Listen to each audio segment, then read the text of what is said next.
Hello, welcome to the update. I'm Susie Thompson.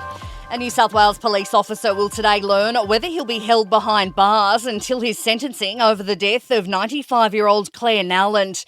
Kristian White has been found guilty of manslaughter after the woman died a week after she was tasered by the senior constable at her Cooma nursing home.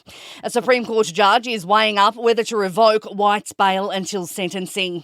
Police Commissioner Karen Webb has confirmed White's employment is under review. One of Australia's most prolific child sex offenders will be sentenced in Brisbane during a hearing which gets underway today.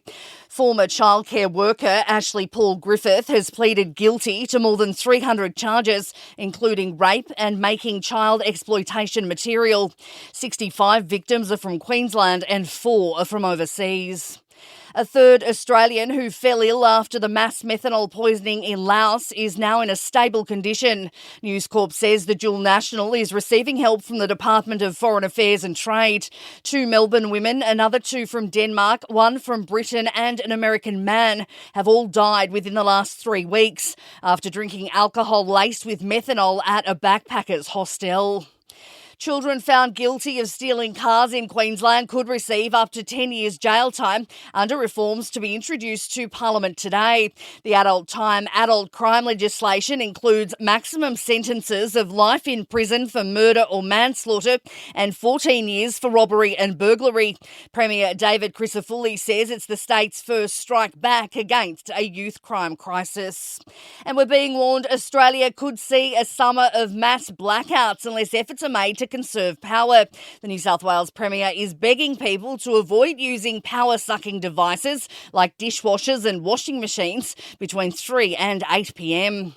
Sport and entertainment are next. In sport, Sydney Thunder has booked its place in the Women's Big Bash Grand Final Qualifier after taking down the Hobart Hurricanes. Sydney captain Phoebe Litchfield was named player of the match, leading from the front with 46 runs to steer her side to the 6-wicket win in the knockout. They'll now head to Brisbane to meet the Heat.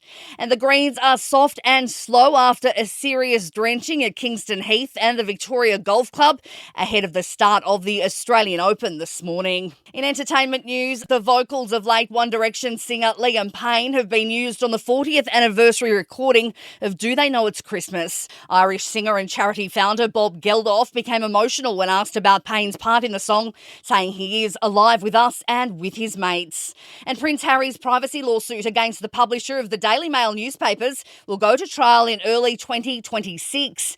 The Duke of Sussex is one of 7 high-profile claimants, including Sir Elton John, suing Associated Newspapers over allegations of phone hacking and other serious privacy breaches.